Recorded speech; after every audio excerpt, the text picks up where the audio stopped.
extraordinária. Diga comigo, 10 princípios para uma vida extraordinária.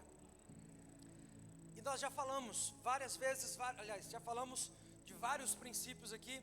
Nós vamos inclusive hoje, já falamos sobre o princípio do perdão, princípio da obediência, da honra aos pais, princípio da fé, princípio da aliança. Me ajuda aí, o que mais? Princípio da gratidão, princípio do perdão, culto poderoso. Enfim, foram 10 princípios e hoje é o encerramento da nossa série, amém? E hoje eu quero falar sobre o princípio da generosidade. Olha para quem está ao teu lado e vê se ele tem cara de generoso e fala assim: o princípio da generosidade vai mexer com você. Não, mas você precisa falar com autenticidade. Vai lá, diga para essa pessoa: o princípio da generosidade vai mexer com o teu coração nessa noite, em nome de Jesus. Quem crê nisso, diga amém. Amém. Porque ser generoso é uma dádiva de Deus. Ser generoso, generosa, é uma bênção que Deus dá. Por quê? Porque quando somos generosos, presta atenção nisso, quando somos generosos, estamos cada vez mais parecidos com o Senhor.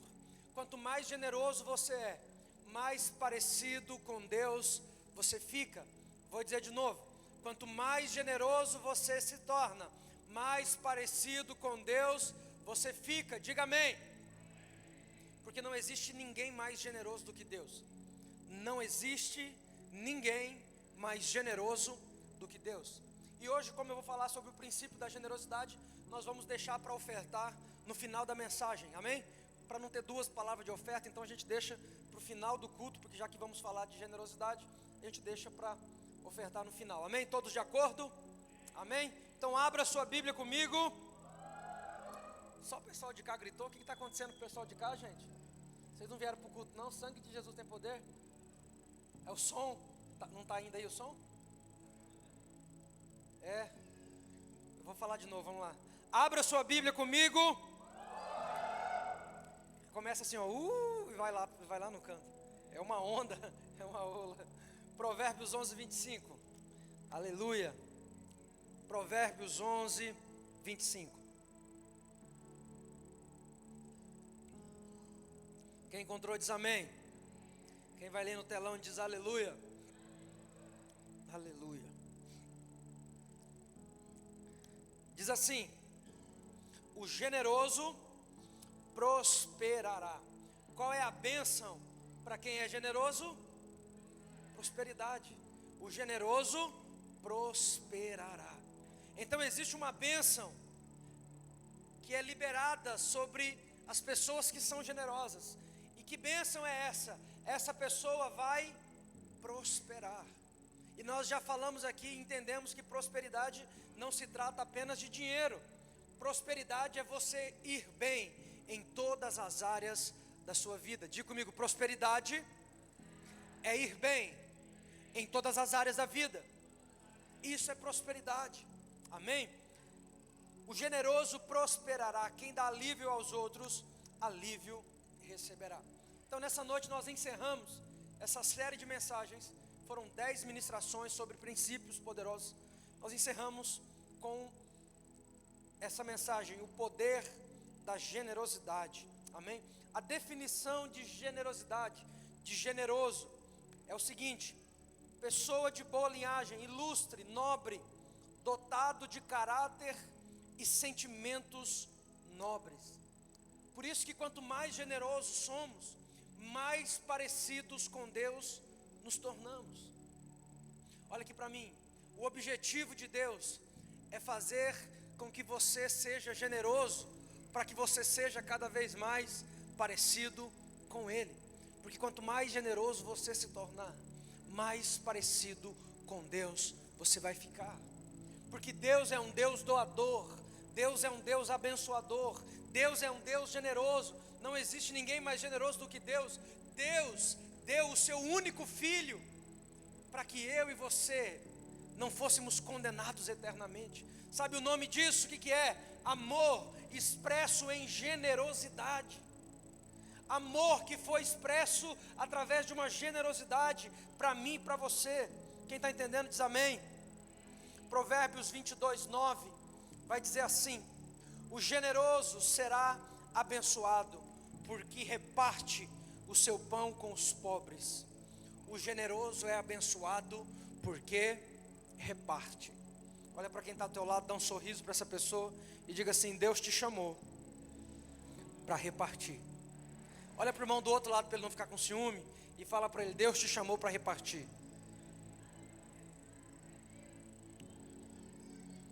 Deus te chamou para repartir. Amém?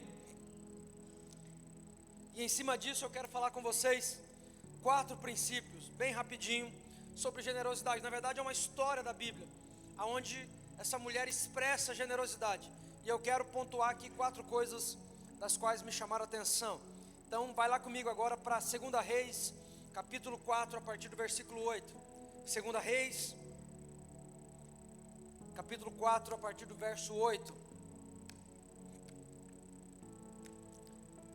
Nós vamos ler bastante a Bíblia hoje, amém?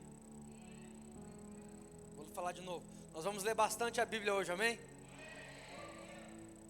Aquele pessoal ainda está meio desconectado. Essa turma, daqui assim para lá, assim, ó. Vamos lá, vou falar de novo. Nós vamos ler bastante a Bíblia. Só eles agora, tá, irmão? Segura aqui, segura. Daqui, ó, dessa linha para lá. Nós vamos ler bastante a Bíblia hoje, amém? Agora eu senti firmeza ali. Quer ver, ó? Quer ver? Nós vamos ler bastante a Bíblia hoje, amém? Uai, pessoal, não funcionou aqui não. Vamos de novo aqui, porque o pessoal aqui ganhou de vocês, vai. Nós vamos ler bastante a Bíblia hoje, amém? Ó, até cadeira voou agora. Agora eu vou parar aqui, senão vai machucar os outros. Vamos lá, 2 Reis, capítulo 4, a partir do verso 8. Amém? Diz assim, presta atenção na história. E sucedeu também que um dia, indo Eliseu a Sunem, havia ali uma mulher rica, a qual o reteve a comer pão. E sucedeu que todas as vezes que passava, ali se dirigia a comer pão. E ela disse ao seu marido, presta atenção no que ela falou ao marido: eis que tenho observado que este que passa sempre por nós é um santo homem de Deus. Façamo-lhes, pois, um pequeno quarto junto ao muro, e ali lhe ponhamos uma cama, uma mesa e uma cadeira e um candeeiro. E há de ser que, vindo ele a nós, para ali se retirar. Presta atenção. A primeira coisa que eu quero falar com você é: generosidade é um princípio de honra. Olha o que o texto diz. Eliseu passava constantemente por um determinado lugar. Uma mulher bem de situação, sempre que Eliseu passava, ela chamava Eliseu e disse: vem comer pão, vem tomar água, está cansado da viagem, come, depois vocês seguem viagem. E ela nesses convites que ela fazia a Eliseu, ela começa a reparar que Eliseu não era uma pessoa comum, que Eliseu era um santo homem de Deus. E um determinado dia ela chega no marido dela e fala assim: olha, esse que passa por nós é um santo homem de Deus. Vamos fazer o seguinte, vamos construir um quarto junto ao muro, ou seja, tipo uma edícula hoje que a gente faz na casa, não tem? Vamos fazer tipo uma edícula, vamos colocar lá uma cama, um candeeiro, vamos colocar lá algo para ele, um frigobar, vamos encher de coisa legal no frigobar, e quando ele passar por aqui, ele vai ter um lugar para poder ficar. Presta atenção, o primeiro aspecto da generosidade fala da honra. É impossível você ser generoso e você não estar expressando honra. Olha para quem está do teu lado aí, me ajuda, fala assim: toda vez que você expressa generosidade, você está expressando honra. Quem está entendendo isso diz amém. Aquela mulher, a sunamita, ela constrói uma peça para o homem de Deus. E o que ela estava fazendo? Ela estava estabelecendo honra, um nível acima de honra. Presta atenção, você concorda comigo que uma coisa é você chamar a pessoa para comer pão e tomar água, e outra coisa é você construir um puxadinho para ele dormir lá quando ele passasse? É diferente os níveis, sim ou não? Ou seja, o nível de honra daquela mulher foi aumentando, porque ela viu que aquele homem era um representante de Deus sobre a terra. Eliseu era um representante de Deus sobre a terra, e ela expressa honra através da generosidade. Diga comigo, a generosidade abre os céus sobre mim. Diga para essa pessoa do lado, a generosidade faz os céus abrirem sobre você. Quem crê nisso diz aleluia. Colhemos não apenas aquilo que tem preço, mas principalmente aquilo que tem valor. Quando agimos por generosidade, por honra, a nossa colheita não vem apenas em coisas que têm preço, vem em coisas que têm valor. E isso é muito maior do que qualquer preço. Quem está entendendo diz amém. Generosidade destrava as bênçãos em nosso favor. Toda vez que você se move em generosidade, presta atenção, o céu nunca vai ficar te devendo nada. Vou dizer de novo até alguém acreditar. O céu nunca vai ficar te devendo nada. O céu nunca vai ficar te devendo nada. Nunca vai. Toda vez que você se move em generosidade, o céu vai responder. O céu vai se abrir em seu favor. Algo sobrenatural vai acontecer, porque o céu nunca fica devendo nada para você. O céu nunca fica devendo nada. E nós vamos ver agora na história dessa mulher o tanto que os céus se abriram sobre a vida dela, porque ela teve coragem não apenas de dar pão e água, ela teve coragem de honrar em um nível extremo. Ela construiu uma peça, esqueci o nome de novo, uma edícula, obrigado, uma edícula no fundo de casa, a gente chama o quartinho do profeta. O nível de honra dela aumentou, o nível de honra dela foi maior, e você vai ver, irmão, o que isso foi capaz de fazer na vida dela. Quem ainda está comigo aí diz amém. Segundo princípio que eu quero falar com você nessa noite: a generosidade traz colheita em todas as áreas. Diga isso comigo, generosidade traz colheita em todas as áreas. 2 Reis 4:13, um pouquinho mais para baixo de onde a gente estava lendo. Presta atenção, deixa eu explicar. Eliseu passava, ela dava pão e água. Ela viu que ele era um homem de Deus, constrói uma edícula. Agora várias vezes Eliseu passa por ali, e agora Eliseu tem um quarto, o homem de Deus tem um quarto para ficar. E aquilo começa a incomodar o homem de Deus. Nós vamos ler agora o que acontece, presta atenção. 2 Reis 4:13. E Eliseu mandou chamar a Geazi. Geazi era o servo de Eliseu. Mandou chamar a Geazi e disse a ela: você teve todo este trabalho por nossa causa. E Eliseu mandou que Geazi chamasse ela, ou dissesse a ela: você teve todo esse trabalho por nossa causa, ou seja, construiu a edícula, fez tudo isso, o que podemos fazer por você? Olha só, o homem de Deus estava perguntando para ela, porque presta atenção, todo plantio trará consigo colheita. Olha para quem está do lado e fala assim: todo plantio trará consigo colheita. Porque você precisa entender isso, irmão. Deus nunca vai ficar devendo nada para você. Ela primeiro dava água e pão para Eliseu, depois ela constrói um quarto.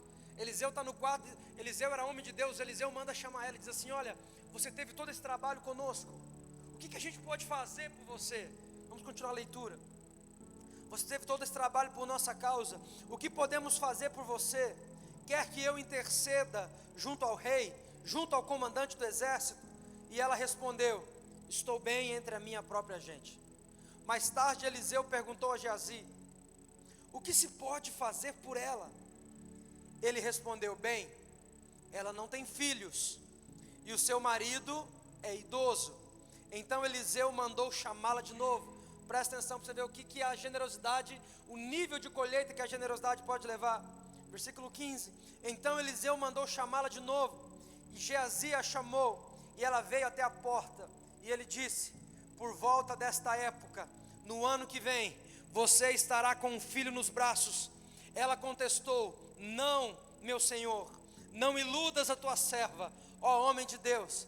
Mas como Eliseu lhe dissera, a mulher engravidou, e no ano seguinte, por volta daquela mesma época, deu à luz a um filho. Olha aqui, você está entendendo a relação entre generosidade e colheita? Por isso que quando nós somos generosos, nós colhemos coisas que o dinheiro não pode comprar. Quando somos generosos, colhemos coisas que o dinheiro não alcança. Tem coisas que o dinheiro alcança, sim ou não? Sim ou não? Mas tem coisas que o dinheiro não consegue alcançar. mas a nossa generosidade faz os céus abrir em nosso favor. Quem está entendendo isso diz amém. Quando nos movemos em generosidade, no princípio da generosidade, os céus se abrem sobre nós. Eliseu manda chamar a mulher e diz: olha, nesta mesma época, ano que vem, você estará segurando nos braços um filho. E ela ainda duvida, disse assim: não brinque comigo. E Eliseu diz: você verá. E sabe o que acontece? No próximo ano, aquela mulher tem um filho em seus braços. O profeta estava deitado na cama, no quarto que ela mandou construir para ele. Presta atenção. O profeta estava deitado na cama, no quarto em que ela mandou construir para ele. O profeta estava deitado sobre sementes. Diga comigo, aquele quarto, toda a igreja, aquele quarto era uma semente. Diga comigo, aquela cama que o profeta deitava era semente. Tudo que estava naquele quarto era a expressão de generosidade daquela mulher, através de uma semente na vida daquele homem de Deus. E deixa eu te dizer, o profeta estava deitado sobre semente. E sabe o que acontece, irmão? Semente não dorme. Olha para quem está do lado e fala assim: semente não dorme. Olha para quem está do outro lado e fala assim: semente não dorme. Enquanto você está dormindo, as sementes de generosidade e honra que você plantou estão crescendo em seu favor, porque sementes não dormem. Aquela mulher que semeou estava tranquilamente dormindo. O profeta que estava deitado sobre as sementes estava incomodado. O que é que eu posso fazer por essa mulher?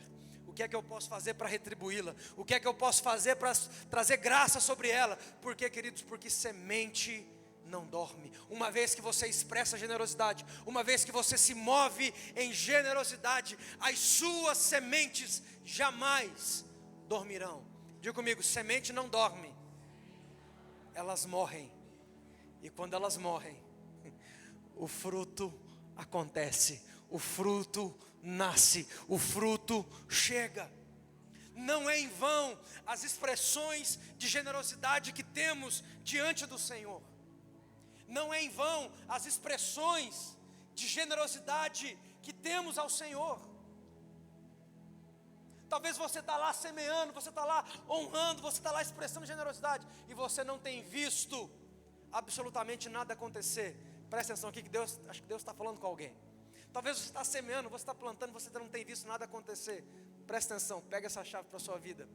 Deus sabe a hora certa e o momento certo para enviar a colheita sobre a sua vida. Deus sabe a hora certa, o momento certo para que a colheita venha. Aquela mulher estava fazendo aquilo por anos. De repente, o profeta que estava dormindo sobre as sementes que a mulher plantou começa a se incomodar. O que eu posso fazer por ela? O que eu posso fazer por ela? Olha aqui para mim. Quando você semeia, os céus começam a se incomodar. O que é que eu posso fazer por ele? O que é que eu posso fazer por ela? O que é que eu posso fazer por ele? O que é que eu posso fazer por ela? Quando semeamos, os céus se movem e os céus começam a ficar incomodados. O que é que podemos fazer? O que é que podemos fazer para abençoar? O que é que podemos fazer para favorecer? O que é que podemos fazer para abrir portas? Porque sementes não dormem. Diga isso comigo mais uma vez: sementes não dormem. A generosidade daquela mulher trouxe a ela não apenas bênçãos espirituais, mas também bênçãos emocionais. Porque presta atenção, irmão, só quem é pai e é mãe sabe disso.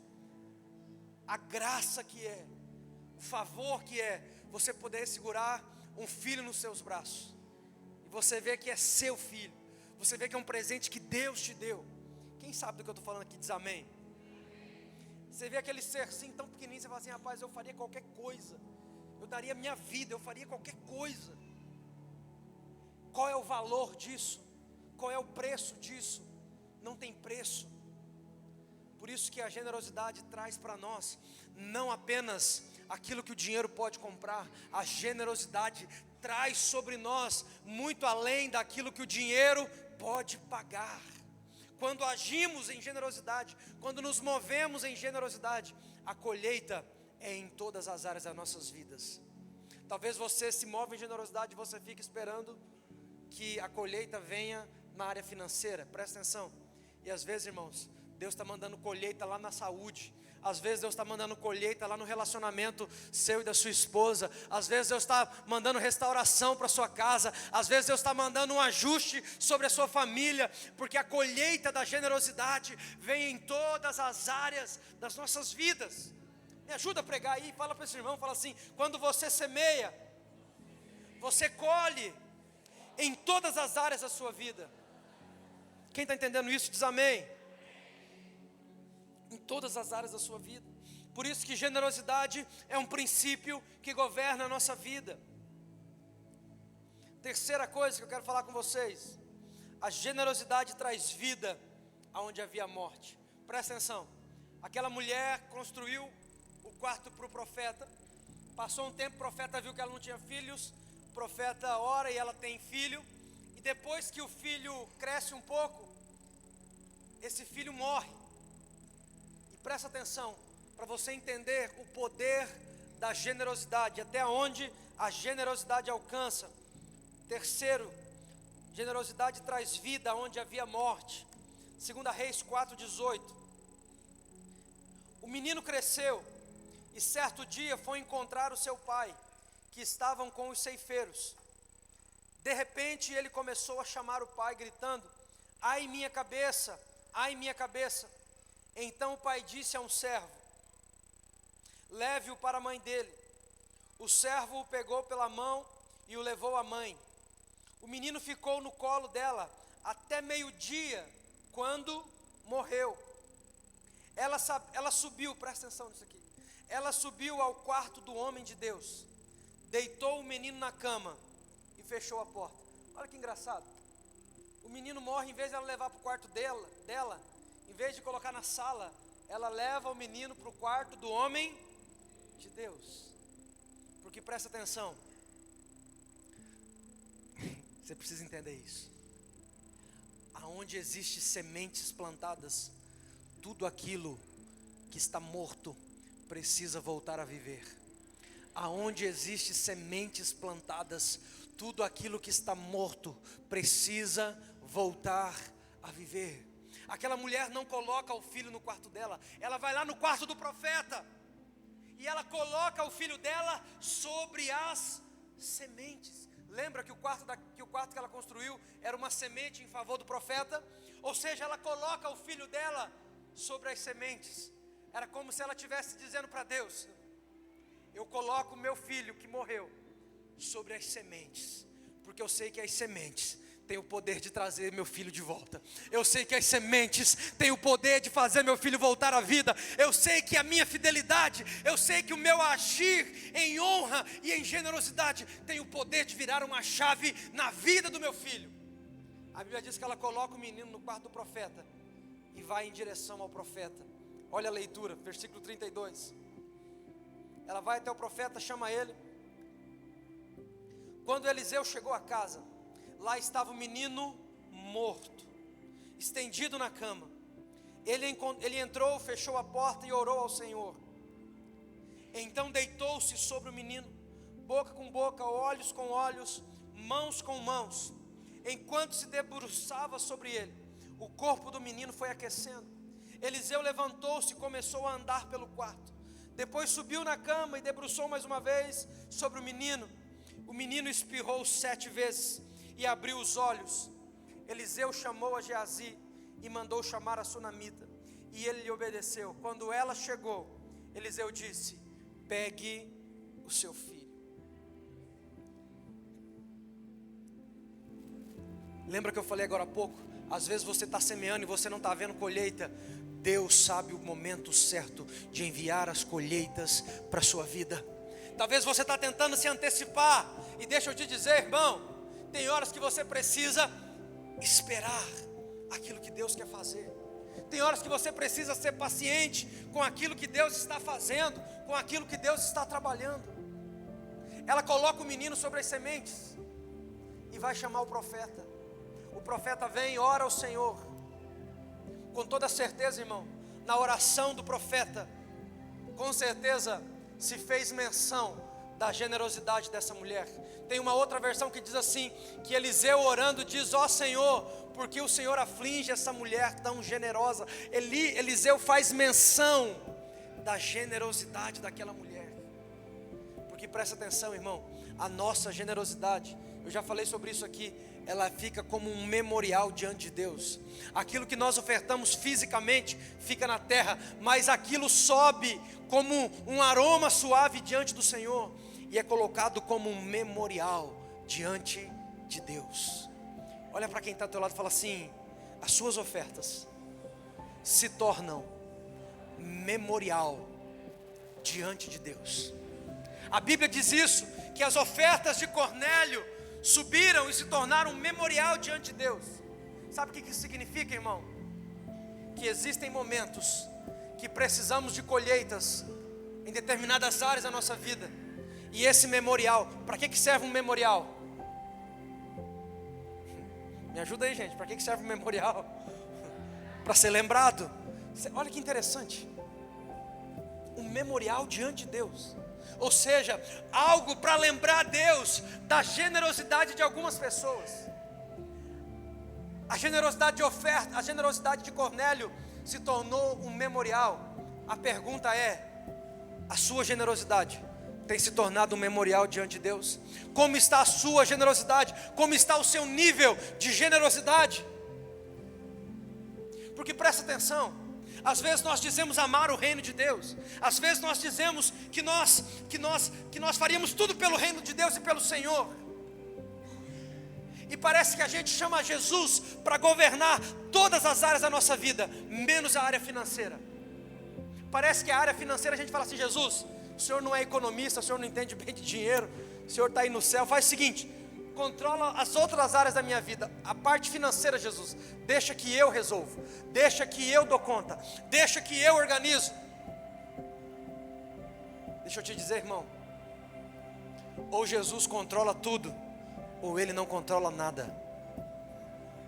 Vou dizer de novo até alguém dar glória a Deus. Ou Jesus controla toda a sua vida, ou Ele não controla nada. Eu sei que por vezes nós tentamos tirar algumas áreas. Não, essa aqui não, Jesus, essa aqui não precisa mexer. Presta atenção, é exatamente nessa área que Ele quer mexer, exatamente nessa área que Ele quer colocar a mão, porque Ele quer que eu e você nos movamos em generosidade. Falamos que amamos a Deus e amamos o reino de Deus, mas presta atenção, uma das expressões do amor é o investimento. Você sabia disso? Vai você completar lá 10 anos de casamento. Quem é casado aí diz amém. 10 anos de casamento. Aí você chega no dia do aniversário de 10 anos de casamento, você abraça sua esposa bem forte, fala: meu amor, te amo tanto. São tantas emoções. Te amo tanto. Um beijo, minha linda. Te amo, viu? Olha nos meus olhos. Te amo. Vai para você ver, irmão. Não vai você investir no amor que você diz que tem por ela. Por quê? Porque uma das premissas do amor fala sobre investimento. E deixa eu já deixa eu já dar uma revelação aqui. Você só investe naquilo que você ama. Viu, marido? Se você não investe na sua mulher, você vigia, vaso. Porque nós só investimos naquilo que amamos. Só investimos naquilo que amamos. Se dissemos que amamos alguma coisa e não investimos, logo não amamos. Eu sou apaixonado por futebol, eu amo futebol. Qual time você torce? Qualquer um. Cadê as camisetas do time? Não tenho. Não existe. Você vai pegar uma pessoa que ama futebol, ele vai ter lá a camiseta do time dele, sim ou não? Me ajuda aí, sim ou não? 1, 2, 3 camisetas, faz coleção de camiseta. E às vezes ainda escolhe uns times ruins, Flamengo, Corinthians, só Jesus. E quando você fala o nome dos demônios, ele começa a manifestar no meio do culto.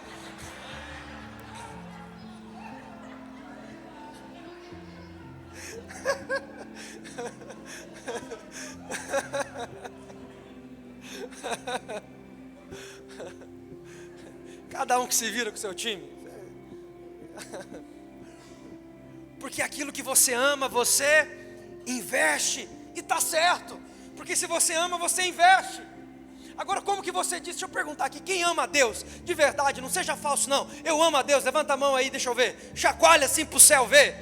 Se você ama a Deus, qual é o nível de investimento que você tem em Deus? Qual é o nível de investimento que você tem na obra de Deus que te alcançou um dia? Porque a obra de Deus, ela te alcançou um dia, sim ou não? Pode não ter sido essa obra aqui, mas a obra de Deus um dia alcançou você, alcançou sua família, alcançou sua casa, mudou a sua história, transformou a sua eternidade, diga amém. E se você ama a Deus, qual é o seu nível de investimento com Deus?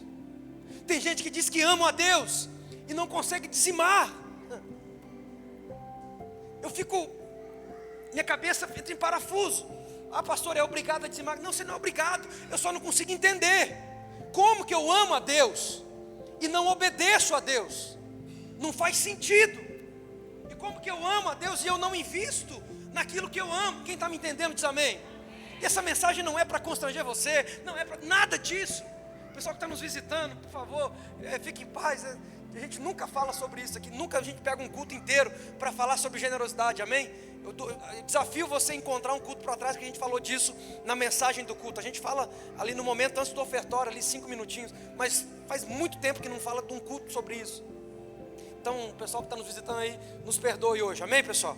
Fique em paz, mas a gente precisava encerrar essa série dessa forma. E deixa eu te falar, olha aqui para mim, em nome de Jesus, eu não estou falando isso porque a igreja está com dificuldade, eu não estou falando isso porque a igreja está mal, eu não estou falando isso porque está faltando dinheiro, não está, irmão, não é sobre isso, não é sobre a falta, é sobre a honra que nós não damos ao Senhor, é sobre o princípio da honra, de eu entender que se eu amo a Deus, eu preciso investir naquilo que eu digo amar. Se eu amo a Deus, se eu amo a obra de Deus, como que eu não invisto? Como que eu não obedeço aquilo que Deus fala para mim? Como eu consigo acreditar que o fato de eu não dar o dízimo, não ser dizimista, vai fazer a minha vida ser melhor, ou vai fazer eu prosperar mais, porque eu estou retendo 10% que não é meu? Deixa eu te falar, meu querido, com todo amor do mundo, escuta o seu pastor, você não vai prosperar mais por causa disso. Esses 10% não vai te fazer mais rico, esse 10% não vai mudar a sua vida, a sua história em nada, muito pelo contrário, porque eu nunca vi desobediente prosperar. Eu nunca vi desobediente fluir em tudo na vida. E a prática do dízimo nada mais é do que um princípio de obediência. Quem está entendendo isso diz amém. Obediência. Há muito tempo atrás eu ficava lutando, porque na minha cabeça não fazia sentido. Como que eu trabalhava e eu tinha que dar 10% para Deus? Para mim era injusto isso. Talvez você pense da mesma forma. Daqui, sei lá, no mês que vem, em agosto, nós vamos fazer um seminário sobre isso. Porque tem um tipo de pessoa que não precisa dizimar. Sabia disso? Quem sabia disso? Tem um tipo de pessoa na Bíblia que é liberado de dizimar. Pergunta para mim, quem é, pastor? Não, só se todo mundo perguntar. 1, 2, 3 e... Já adianto para você, não é quem já morreu. Amém? Não é quem já morreu. Sabe quem é que não precisa dizimar? O dízimo nada mais é do que um reconhecimento de quem é o seu provedor. Responda para você mesmo aí, quem é o seu provedor? Quem provê a sua casa? Quem te dá força para trabalhar? Quem te dá sabedoria? Quem te deu condições para fazer o que você faz? Então é Deus que te proveu. E dízimo você reconhece com 10% o Deus que te deu 90%. Isso é dízimo. Eu reconhecer com 10% um Deus que me abençoou com... E quando eu faço isso, o que acontece? A Bíblia diz que quando somos fiel sobre o pouco, o que Ele faz? Nos coloca sobre o muito. Quando somos fiel no pouco, Ele nos coloca. Quando nós somos fiel no pouco, Ele nos coloca sobre o muito. É o que a Bíblia diz. Quem crê nisso aí diz amém. Eu creio nisso, eu pratico isso. E eu ficava conflitando com isso, até um dia que eu entendi. Dízimo é eu reconhecer com 10% o Deus que me abençoou com 90%. É o reconhecimento. É o reconhecimento, é a gratidão. Poxa vida, eu não tinha nada, Deus me deu 90%.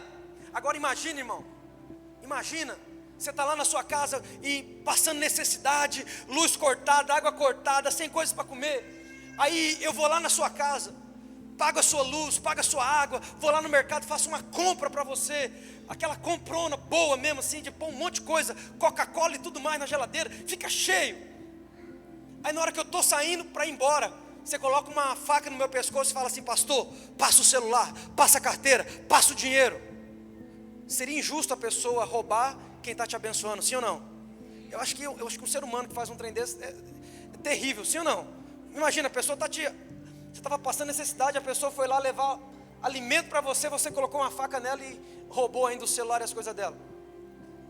Quando nós não dizimamos, nós fazemos a mesma coisa, só que estamos roubando de Deus. Quando não dizimamos, estamos fazendo a mesma coisa. Por quê? Porque foi Deus que te deu os 90%, irmão. Me ajuda aí, olha para esse irmão e fala assim: foi Deus que te deu os 90%. Fala, é Deus que te deu tudo que você tem. Fala, é Deus que te abençoou. Fala, não vem de você não. Não vem da sua sabedoria. Não vem da sua correria. Não vem, ah pastor, mas eu tenho habilidade do negócio. Foi Deus que te deu essa habilidade do negócio. Não vem de você. Tudo vem de Deus. E quando nós não devolvemos aquilo que pertence a Ele, eu estou dizendo para Deus o seguinte: eu conseguiria sem você. Eu não preciso de você para nada, porque eu não reconheço que foi o Senhor que deu. E presta atenção, o mundo espiritual reconhece princípios praticados. O mundo espiritual reconhece princípios praticados. Então, irmão, você pode vir aqui na frente, eu vou orar: Deus abençoa, abre o céu, e eu posso fazer a melhor oração, irmão. Se você falha no princípio, o mundo espiritual reconhece. Eu não sei, porque não sei se você percebeu, nós fizemos questão, nosso envelope não tem nome. Quem já tinha percebido isso aqui? De vez em quando a gente fala disso, né? Nosso envelope não tem nome, sabe por quê? Eu não quero saber se você está sendo fiel a Deus ou não. Não me interessa, e não me interessa de verdade. Eu quero saber se eu estou sendo fiel. Porque a bênção sobre a minha vida, sobre a minha família, sobre a minha casa, depende da minha fidelidade a Deus. Quem está entendendo diz amém.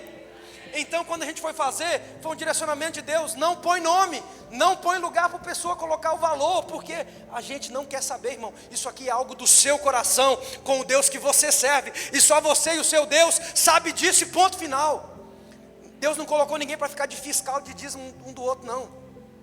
Você faz o que você acha que Deus te chamou e está tudo certo. Mas nós precisamos entender, irmão, o seguinte: quando eu dizimo, quando eu sou generoso em dizimar ao Senhor, sabe o que é que eu estou fazendo? Eu estou reconhecendo com 10% o Deus que me deu 90%.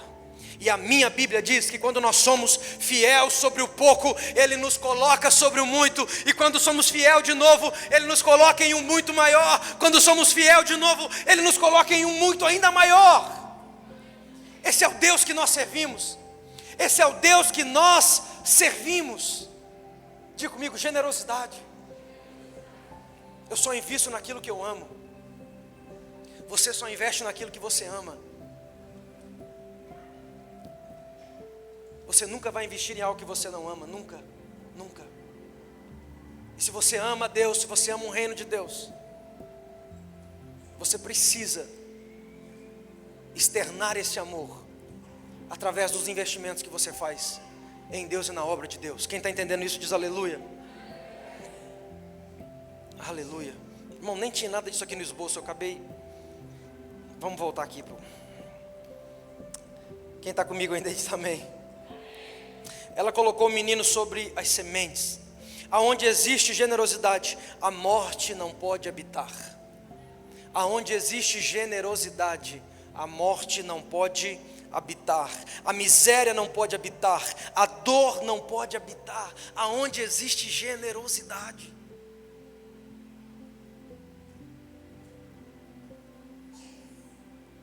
Quando somos generosos, somos parecidos com Deus.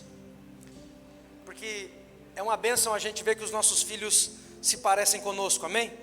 Quando eu falo parecer, não é fisicamente, não, irmão, porque às vezes em alguns casos não era tão bênção os filhos parecer fisicamente, mas eu digo assim, os filhos parecer com a gente na questão de conduta, de caráter, amém? Não é bacana quando você vê assim: poxa vida, os meus meninos, olha que menino bacana, que menino que está... Você acha que Deus, quando olha lá do céu, irmão, não vê a mesma coisa? Poxa vida, olha lá meu filho, generosidade.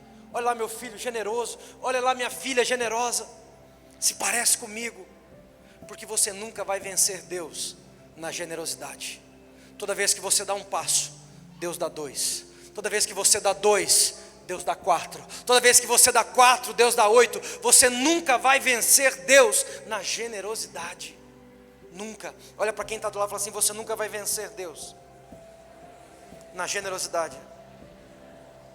Existem coisas que compramos com dinheiro, mas existem coisas que compramos com sementes.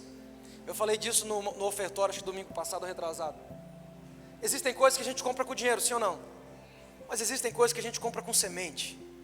Essa mulher, ela não poderia comprar um filho com dinheiro, mas as sementes daquela mulher trouxe um filho até ela. Ela não poderia comprar a ressurreição daquele menino com dinheiro, mas a generosidade e as sementes daquela mulher trouxe o menino de volta à vida para ela. Porque tem coisas que a gente compra com dinheiro, mas tem coisas que só podemos comprar com sementes. Tem coisas, irmãos, que só compramos com semente. Olha para quem está do lado aí, diga isso, fala assim: tem coisas que você só pode comprar com as sementes que você planta. Quarta e última coisa: generosidade traz restituição. Presta atenção agora, eu vou ter que ler aqui um pedacinho, vai ficar meio comprido. Eu não vou ler não, mas eu vou falar para você a história. Porque são quase 10 versículos aqui para... Então eu vou contar a história para você, mas depois, 2 Reis de 8 para frente. Mas eu vou contar a história. Depois que o menino ressuscitou, passou alguns anos, Eliseu chega para aquela mulher e fala assim: presta atenção. Eliseu chega para aquela viúva e diz assim: olha, vai embora da terra, porque Deus chamou a fome para uma temporada na terra. Durante 7 anos vai haver fome, muito parecido com o que aconteceu no tempo de José, amém? E o profeta vem para a mulher e diz assim: ó, vai ter fome, então saia com a sua família daqui, vai peregrinar pela terra, mas não fique aqui porque vai ter fome. E teve muita fome, depois você olha o texto, muita fome. Depois de 7 anos a fome acaba, aquela mulher volta com a sua família para a terra. E presta atenção, ela largou tudo, ela largou terra, ela largou casa, ela largou tudo. O rei um dia chega para o servo de Eliseu e fala assim: me conta as histórias do seu senhor, me conta as histórias de Eliseu. O rei perguntando para Geazi, e Geazi começa a contar da vez que Eliseu ressuscitou o menino morto, que era filho dessa mulher. E Geazi está contando para o rei. E de repente a mulher volta para a cidade e vai conversar com o rei, porque agora a terra dela não tinha mais, a casa dela não tinha mais, ela tinha perdido tudo. E ela volta agora e vai conversar com o rei. E na hora que ela se apresenta diante do rei, Geazi olha para ela e fala assim: essa é a mulher que eu estava falando para o senhor, que Eliseu ressuscitou o filho dela. E a Bíblia diz que o rei olha e fala para ela assim: me conte essa história. E ela conta a história para o rei. E depois ela conta assim: olha, e depois Eliseu me mandou sair da terra, porque haveria fome sobre a terra. E eu larguei as minhas terras tudo aqui, e eu quero que o Senhor me dê a posse delas de novo. A Bíblia diz que o rei olha para ela e fala assim: não apenas as suas terras serão devolvidas, mas você receberá o arrendamento pelos 7 anos que a terra ficou aqui. Presta atenção, irmão, generosidade faz uma chave virar. Às vezes você está plantando aqui, você não está vendo nada aqui, sabe por quê? Porque Deus conhece o teu futuro. Deus sabe o momento que você vai precisar de cada colheita. Deus sabe o momento certo de enviar a colheita para você. Deus sabe. Você não sabe, nós somos limitados, nós só enxergamos o agora. Deus enxerga o futuro, Deus já está lá no futuro, e Deus sabe de cada colheita que você precisa no futuro. Por isso você às vezes está semeando, está tendo generosidade e não está vendo resultado. Ei, o seu Deus não fica devendo nada para você. Os céus não retêm absolutamente nada do que lhe pertence. Pastor, por que não veio? Se está na mão de Deus, irmão, pode ficar tranquilo, que o juro é grande. Se está na mão de Deus, pode ficar em paz, que na hora que vem tudo da maneira correta, vem tudo da forma correta, vem de forma abençoadora para a sua vida. A mulher fica 7 anos fora da terra. Quando ela volta, ela já ficaria satisfeita só de ter a terra devolvida. além de ter a terra devolvida, as posses devolvidas, ainda recebe arrendamento dos 7 anos que a terra ficou lá. Sabe o que é isso, irmão? Favor de Deus. Diga comigo, eu sou favor de Deus. Generosidade traz restituição. Diga isso comigo, generosidade traz restituição. Olha para quem está do teu lado e diga assim: a generosidade do teu coração vai restituir tudo aquilo que você perdeu ou que o diabo roubou da sua vida. Quando, pastor? Deus sabe o tempo, irmão. Quem confia em Deus aí diz amém. Amém? Deus sabe o tempo certo. Deus sabe a hora certa de enviar a colheita para você. A colheita dessa mulher, primeiro, ela expressa honra, dando pão e água para o profeta. Depois ela constrói uma, como é que é o nome mesmo, gente? Uma edícula no fundo, põe uma cama. Ela começa a colher de forma gradativa. Deus dá um filho. Depois o filho morre, Deus ressuscita o filho. Depois Deus usa o profeta para dar uma palavra para ela, para que ela saísse daquele lugar, porque haveria fome. E quando ela volta, Deus restitui a terra e ainda dá o arrendamento de 7 anos, que aquela mulher não teve, porque estava fora da cidade. Deus sabe a hora certa de entregar a colheita daquilo que você tem plantado. Quem está entendendo diz amém. Deus sabe a hora certa. Por isso, irmão, presta atenção. Tem pessoas que falam: pastor, mas eu dizimo, não vejo nada acontecer. Pera, irmão, você ficou sei lá quanto tempo sem dizimar. Vai caminhando, amém, vaso? Amém? Vai expressando generosidade, vai expressando fidelidade ao Senhor. A única situação em que Deus se permite ser provado, Malaquias 3:10. Trazei os dízimos à casa do tesouro, para que haja mantimento em minha casa. Coloca para mim. E provai-me nisso, diz o Senhor, se eu não vos abrirei as janelas do céu e derramarei sobre vós bênção da qual advenha maior abastança. Fazei prova de mim, diz o Senhor. É a única ocasião que Deus se permite ser provado. Deus não se permite ser provado em absolutamente mais nada. Será que Deus estava falando sério quando Ele disse isso? Sim ou não? Será que Deus estava falando sério quando falou isso? Sim ou não? Trazei todos os dízimos à casa do tesouro, para que haja mantimento em minha casa. E depois, ou seja, primeiro você traz, primeiro você é fiel, primeiro você dá um passo em direção a Deus, e depois fazei prova de mim nisto, diz o Senhor dos exércitos, se eu não vos abrir as janelas do céu e não derramar sobre vós uma bênção tal até que não haja mais lugar suficiente para recolher, diz. Eu não sei você, irmão, mas eu creio na palavra de Deus. Eu creio no princípio da palavra de Deus. Eu creio que quando nós nos movemos em generosidade, Deus não fica devendo nada para mim e para você. Muito pelo contrário. Às vezes quando o céu retém, é porque Ele sabe o momento certo de liberar a colheita. Às vezes quando o céu retém, não é para sempre, é por um período, porque Ele sabe o momento certo de liberar a colheita sobre a sua vida. Quem está entendendo diz amém. Com essa mensagem nós encerramos a nossa série 10 princípios para uma vida extraordinária. 10 princípios para uma vida extraordinária. E presta atenção, irmão. Se você quer prosperar, se você quer ver as coisas fluir, se você quer ver essa questão financeira destravar na sua vida, não adianta você orar para isso. Ah, pastor, eu vou subir no monte. Você só vai cansar à toa, irmão. Porque presta atenção. Tem gente, eu vou subir no monte. Irmão, Deus que ouve no monte, ouve aqui embaixo também. É o mesmo Deus. Amém, querido? Nada contra quem sobe no monte. Quer subir no monte, sobe, irmão. Quer subir na torre, quer subir no avião, sobe onde você quiser subir. Mas entenda algo.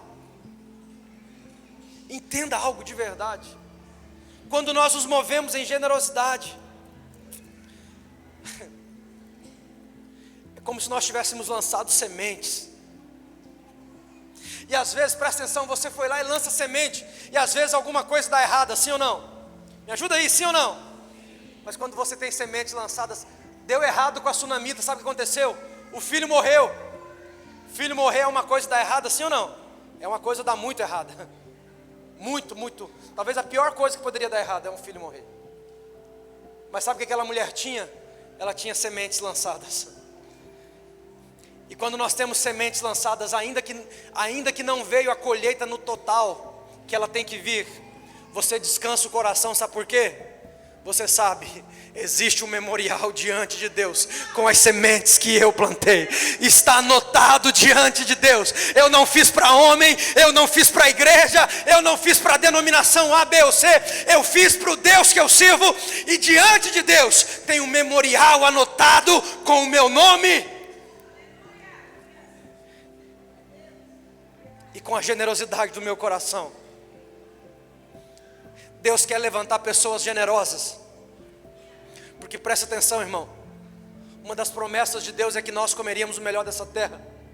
Uma das promessas de Deus para nós é que seríamos cabeça e não cauda. Uma das promessas de Deus para nós é que teríamos para emprestar e não tomaríamos emprestado de ninguém. Inclusive, uma das promessas de Deus é que emprestaríamos para nações. Você sabe como o presidente, como é que é o nome daquele menino agora? Do presidente. O presidente do Brasil. Eu não gosto nem de falar o nome, é esse aí mesmo que você falou. Ele está querendo emprestar dinheiro para a Argentina. Sabe quantos bilhões? Eu estou orando muito pelo Lula, irmão. Muito mesmo, fervorosamente. Para Deus proporcionar um encontro com ele o mais rápido possível, né? Eles ficarem de frente, face a face. Porque quando uma nação empresta para outra, é bilhões, é muita coisa. Uma nação não empresta um copo de açúcar para outro, como a gente empresta para o vizinho. Vizinho, empresta um copo de açúcar. Não, irmão. Uma das promessas de Deus para a sua vida, e só vai pegar quem crê, é que você emprestaria para nações. Emprestar para nações. Sabe o que significa, irmão? É que Deus quer levantar pessoas. Deus quer favorecer, Deus quer abençoar pessoas. Por que Deus quer fazer isso, pastor? Porque Deus tem pressa, irmão. O evangelho precisa chegar em pessoas, o evangelho precisa chegar em mais gente, o evangelho precisa tocar mais pessoas. Deus tem pressa. E Deus quer levantar pessoas generosas, para que Deus possa derramar toda a sua graça financeira sobre essas pessoas. Eu vou ler o texto para você. Estou vendo que alguém está me olhando assim com cara, será que é verdade, pastor? Vou ler o texto, irmão. 2 Coríntios 8, 9, põe para mim, deixa eu ver se é isso. Você vai ver qual é o propósito da generosidade, qual é o propósito da bênção de Deus sobre a sua vida. 2 Coríntios 9, 10, a partir do 10, 2 Coríntios 9, 10. Presta atenção. Aquele que oferta semente ao que semeia. Diga comigo assim, semente. Bem forte, semente é para quem semeia. Aquele que oferta semente ao que semeia e pão para quem tem fome. Duas classes de pessoas. Semente para quem semeia e pão para quem? Você prefere pão ou você prefere semente para semear? Você prefere estar na condição de quem precisa de pão para sobreviver, ou de quem está numa condição que, se a semente vem, eu vou plantar? Ou seja, eu estou tranquilo, eu estou em paz. Está falando de duas classes de pessoas. Deus não vai dar semente para quem faz de semente pão, porque semente não é para comer, semente é para semear. Semente é para semear. Aquele que dá semente ao que semeia e pão para quem tem fome, também vos suprirá e multiplicará e fará desenvolver os frutos da vossa fidelidade. Presta atenção, versículo 11. Sereis enriquecidos em todas as áreas de vossas vidas, a fim de que possais ser generosos em qualquer ocasião, e por nosso intermédio a vossa boa vontade resulte em ações de graças a Deus. Sabe qual é o propósito da bênção financeira de Deus? É um só, é a generosidade. Irmão, aquilo que Deus já te deu não é nada comparado àquilo que Deus quer te dar. Aquilo que Deus já te deu não é nada comparado àquilo que Deus quer trazer para a sua vida. Pastor, por que não trouxe ainda? Porque, irmão, a riqueza que Deus dá, ela tem um propósito. Qual é o propósito? para que vocês sejam generosos em todas as ocasiões. Generosos em todas as ocasiões. Generosos em todas as ocasiões. E quando eu sou generoso, o que acontece? Deus derrama mais, e aí eu sou mais generoso, e Deus derrama mais, e aí você é mais generoso, e Deus derrama mais, e aí você é mais generoso. E as pessoas olham para você e falam: glória a Deus na vida daquela pessoa. Esse é o propósito da generosidade. Se coloca de pé no seu lugar. Irmão, nós vamos fazer o seminário sobre restaurando o princípio da provisão. Deus nos criou para ser provido. Deus não criou você para bater cabeça, irmão. Deus não criou você para se matar de trabalhar, não.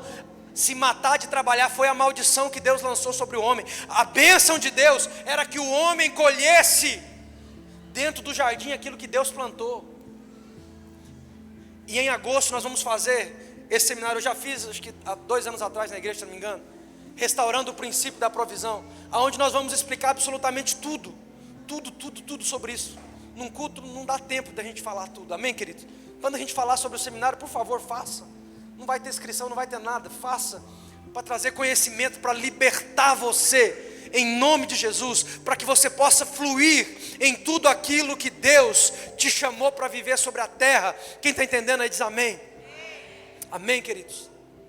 Eu quero encerrar essa série, finalizar essa série. Como eu disse, nós não ofertamos no início, a gente deixou para ofertar agora, e eu quero